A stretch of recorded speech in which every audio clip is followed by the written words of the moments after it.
সেবাশ্রয়ের আড়ালে জঘন্য অপরাধ, ভাইপোর জেলযাত্রা নিশ্চিত। কবে আসবে মহেন্দ্রক্ষণ?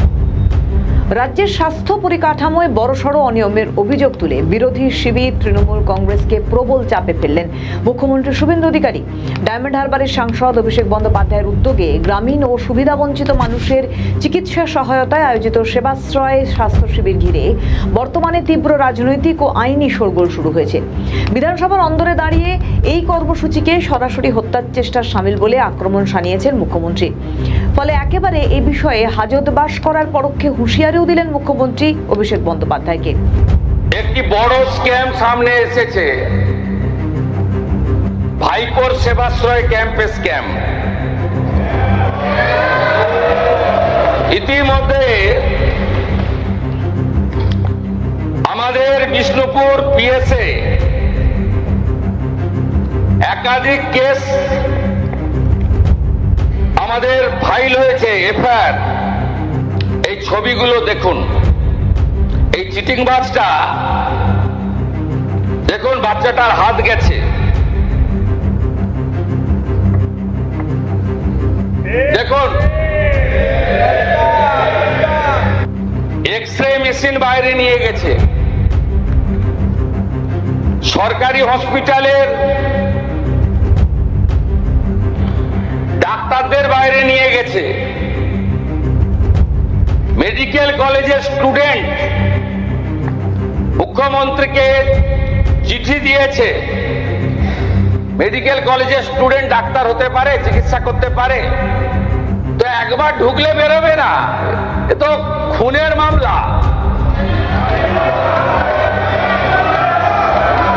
একে কেউ বাঁচাতে পারবে না, এই চিটিংবাজ ভাইপোকে কেউ বাঁচাতে পারবে না। শনিবার বিধানসভার অধিবেশনে শুভেন্দু অধিকারী দাবি করেন যে এই সেবাশ্রয় মেডিকেল ক্যাম্পগুলির নামে সাধারণ মানুষের জীবন নিয়ে ছিনিমিনি খেলা হয়েছে। তার অভিযোগ, বৈধ অনুমোদন ছাড়াই পরিচালিত এই শিবিরগুলিতে চিকিৎসায় চরম গাফিলতির ফলে বহু নারী ও শিশু চিরতরে পঙ্গুত্ব এবং অঙ্গহানির শিকার হয়েছে। এমনকি আইনগতভাবে চিকিৎসার ছাড়পত্র না থাকা ইন্টার্ন ও পড়ুয়াদের দিয়ে রোগীর চিকিৎসা করানোর মতো গুরুতর অভিযোগও উঠছে সেবাশ্রয়ের বিরুদ্ধে। তদন্তের অগ্রগতির বিষয়ে মুখ্যমন্ত্রী জানান, দক্ষিণ চব্বিশ পরগনার বিষ্ণুপুর থানায় একাধিক ফৌজদারি মামলা রুজু করা হয়েছে।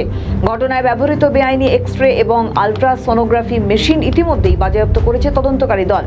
এছাড়া ক্যাম্পগুলিতে বিপজ্জনক তেজস্ক্রিয় পদার্থের বেআইনি ব্যবহার নজরে আসায় কেন্দ্রীয় পরমাণু শক্তি দপ্তর ও অ্যাটমিক এনার্জি রেগুলেটরি বোর্ডের দ্বারস্থ হয়েছে রাজ্য প্রশাসন। পুরো ঘটনার গভীরে যেতে জেলা পুলিশ, সিআইডির স্পেশাল টাস্ক ফোর্স এবং বিশিষ্ট চিকিৎসকদের নিয়ে একটি যৌথ দল মাঠে নামে। তদন্তে উঠে এসেছে 2021 সালের মেয়াদ উত্তীর্ণ ওষুধ রোগীদের মধ্যে বিলি করা হয়েছিল এবং এর নেপথ্যে প্রভাবশালী রাজনৈতিক যোগ রয়েছে। বিধানসভায় একটি চিঠির প্রসঙ্গ টেনে দাবি করা হয় যে প্রভাবশালী মহলে ঘনিষ্ঠ সহযোগীদের নির্দেশেই সরকারি চিকিৎসকদের ওই শিবিরের ডিউটি করতে বাধ্য করা হতো। সরকারি অর্থ ও ক্ষমতার অপব্যবহারে পুঙ্খানুপুঙ্খ হিসেব চেয়ে দুই জেলায় জেলা শাসকদের কাছে ইতিমধ্যে রিপোর্ট তলব করা হয়েছে। মুখ্যমন্ত্রী শুভেন্দু অধিকারী সাফ জানিয়ে দিয়েছেন, অপরাধীদের কোনোভাবেই ছাড় দেওয়া হবে না। আইনি প্রক্রিয়া মেনেই এই কেলেঙ্কারির সঙ্গে যুক্ত প্রত্যেকের বিরুদ্ধে দৃষ্টান্তমূলক ব্যবস্থা নেওয়া হবে বলে বিধানসভায় কঠোর বার্তা দিয়েছেন তিনি। আমাদের ভিডিও ভালো লাগলে লাইক ও শেয়ার করুন, কমেন্ট সেকশনে আপনাদের মতামত জানান। আরও ভিডিও পেতে আমাদের চ্যানেলটিকে সাবস্ক্রাইব করুন এবং প্রতি মুহূর্তে খবরের আপডেট পেতে প্রেস করুন বেল আইকন।